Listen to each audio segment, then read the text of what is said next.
Good morning, how are you? I wanted today to quickly show you how I use Audacity to help me learn and slow down and pitch shift and do a whole bunch of stuff to different recordings, to audio recordings, to help me learn them better and play them better. So let's kick it off.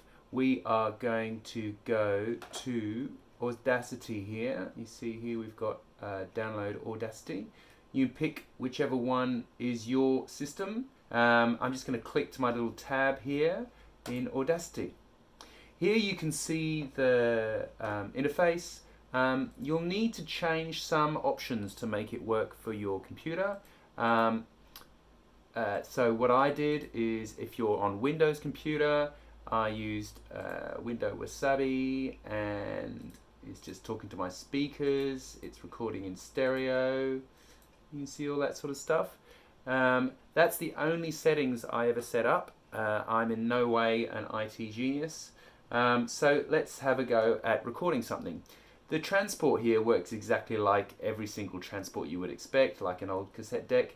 So the first thing you, the first thing you need to do is press record here.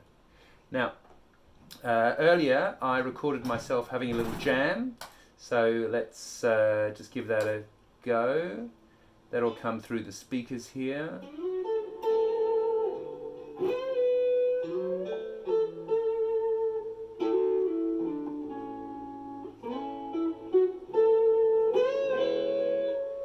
So all the time, I'm just going to tab out to Audacity. You can see it's recording in the program here. And that is about enough for us, I should think. Oh, sweet sounds of the Telecaster. Alright, so let's stop that.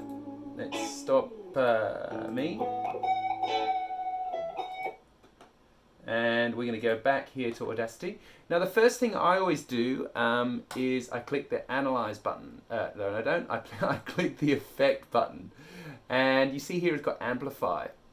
Now for some reason the sound card in my current PC just doesn't record stuff that loudly. I actually don't know why that is, but there's a function here where you can actually amplify the whole track. So I'm going to do that. It always suggests how much.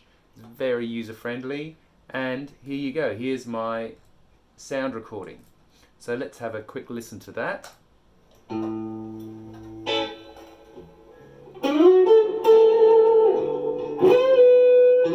see it's recorded it perfectly. Now, that's great. You can do it that way. If you are interested in recorded, like a song, an MP3 or something like that you have on your computer, you can click here and go to New, and then just open. And then you can open exactly the file you need on your computer, and it'll import it that way. Alright, meanwhile, we're going to go back to our recording that I made here. And the first thing, and probably the most useful thing I do, is if I wanted to learn that, I can slow the whole thing down. So I go to Effect, change tempo, and you see here you can choose how much you want to slow the recording down. So by the time you get to about sort of 45, 50, it starts getting a bit hard to hear. So let's just do 20 for now. The song's quite slow anyway. This is if you were struggling picking up one of the licks in a song or something like that. So let's do that. It'll do its work. And now we have a listen to it. And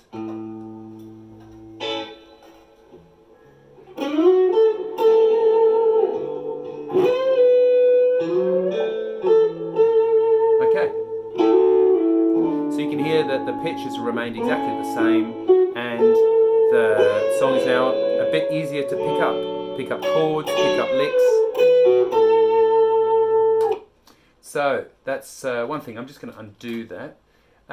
Let's say you were learning something that was tuned down, so like in E flat. To save, like often what I do, and this is a bit lazy, but to save me kind of tuning the whole thing down to E flat, what I do is I click Effect and then change pitch. And so I can actually just change the pitch by putting up a semitone, for example, in that situation. And here we go, click, and it's already done. So now instead of an A major, I'm in B flat major. Very clever, and free. Now, that's a bunch of different things you can do. Now, one thing which I find really, really useful, let's pick a little bit of the track here. You can just click on the track and that will always play from that spot, which is really cool. And then another thing you can do, you can see I'm going to highlight this section here. Now let's say I just couldn't get that section of the song and it was really, really hard for me to get. I could do change tempo, and let's slow that down there, and you can see that section is still highlighted. Now what I can do is I can hold down the shift button and press the space bar. You see it's changed the icon, the play icon in the transport. So let's click that, and what you'll notice now, it'll play our selection that I slowed down, and it automatically repeats it. So you don't have to continually press the space bar to make it go faster, to stop it and make it go again, which is absolutely fantastic, I've got to say. Really, really, really helpful. Bit maddening after the while, but you could do it like that. If there's a particular chord in there,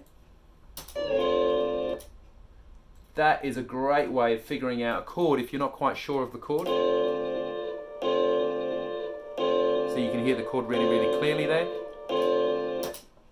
And I think that's about all the features I use in Audacity. I know there's many, many, many more, but those are some basic things to get you going. I hope you enjoyed this video. I hope I've managed to make everything sync up, and please do subscribe for videos that are like this or more about guitar playing.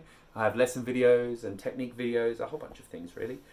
So please do subscribe, and please make sure to click the notification bell, and you will get a notification every single time there is a new video. Thanks very much for watching, and all the best with learning those tunes. Cheers, bye.